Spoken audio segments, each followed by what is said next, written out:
चिंतन श्री गुरुदेव दत्त श्री स्वामी समर्थ। नमस्कार, मी रोहिणी परत एकदा तुमच्यासाठी खूप महत्त्वाचा व्हिडिओ घेऊन आलेली आहे।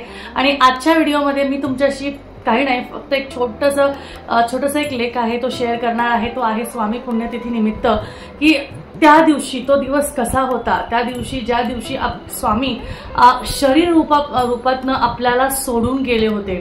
तो दिवस खूप दुःखाचा दिवस होता त्या सगळ्या अक्कलकोट वासियांसाठी किंवा त्या सगळ्या स्वामी भक्तांसाठी ज्यांच्यासाठी ह्या दिवशी स्वामी समर्थ महाराजांच्या पुण्यतिथीच्या दिवशी म्हणजे स्वामी आपल्याला सोडून गेले।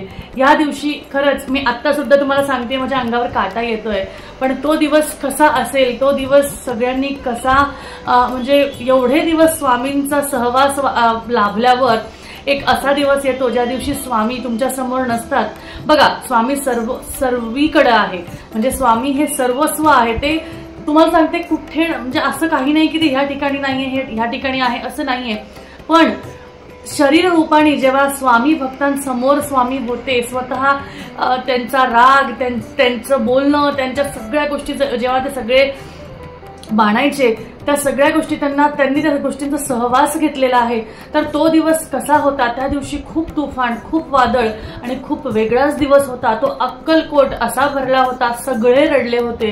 तर त्याबद्दल मी तुम्हाला एक खूप छोटासा म्हणजे तो दिवस कसा होता हे सांगण्यासाठी तुम्हाला मी आजचा हा व्हिडिओ घेऊन आलेली आहे। नक्की तुम्हाला व्हिडिओ आवडेल आणि नक्की तुम्ही ती गोष्ट बघा की त्या दिवशी नक्की काय घडलं अक्कलकोटात, नक्की कसे होते सगळ्यांचे भाव। तर बघा, दिवस तो आजचा, सारे अक्कलकोट रडले होते। कोणी विचार केला नव्हता असे काही घडले होते। माझा स्वामी राजा निरोप घेऊन चालला होता, अलौकिक शक्तीने जो साऱ्या ब्रह्मांडात गाजला होता। काय वर्णो त्याची ख्याती, जो या विश्वाचा बाप होता। अनावर झाले होते अश्रू जेव्हा त्याने निरोप हा घेतला होता। क्षणात सारे अक्कलकोट स्तब्ध झाले होते। स्वामींना निरोप द्यायला साक्षात पंचमहाभूते आले होते। पोरके करून निघाला साऱ्या ब्रह्मांडाचा हा राजा। क्षणात शांत झाला माझ्या स्वामींचा गाजावाजा। संबंध अक्कलकोट हा दुःखात असा बुडाला। स्वामींच्या नंतर कोण शोभणार होत त्या वडाला। पालखीत बसून स्वारी आली चोळप्पांच्या घरी।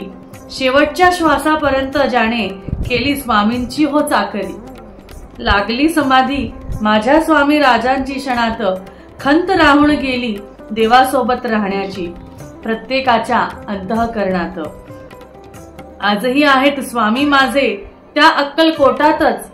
चैतन्य रूपात बसले आहे प्रत्येक ठिकाणाच्या मठात। आजही हाकेला धावून येतात माझे स्वामी।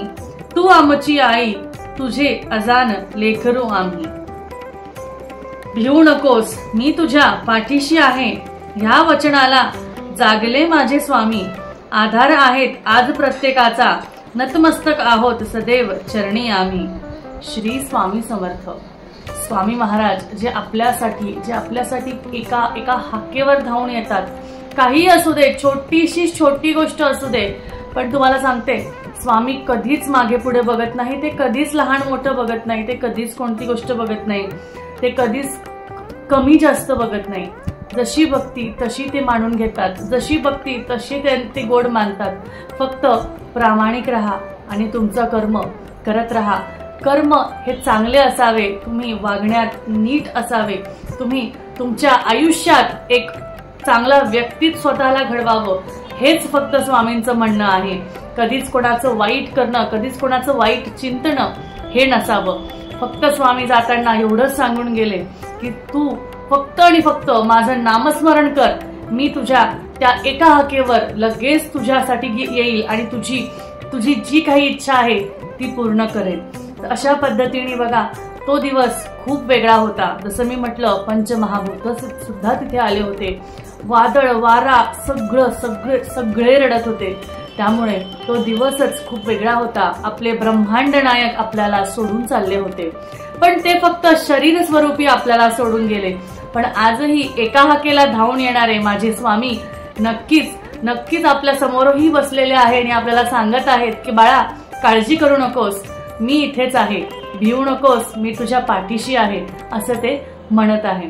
तर चला, आजचा व्हिडिओ हा एवढाच. आणि त्याचबरोबर आजचा व्हिडिओ नक्कीच आवडला असेल तर व्हिडिओ नक्की लाईक करा. शेअर नाही केला तरी चालेल, काही हरकत नाही, पण खाली कमेंटमध्ये श्री स्वामी समर्थ लिहायला विसरू नका. आज स्वामी महाराजांची पुण्यतिथी आहे. स्वामी महाराजांचं नामस्मरण केल्याशिवाय राहू नका. परत भेटूया अजून एका छानशा माहितीबरोबर. तोपर्यंत काळजी घ्या आणि सर्वांना श्री स्वामी समर्थ.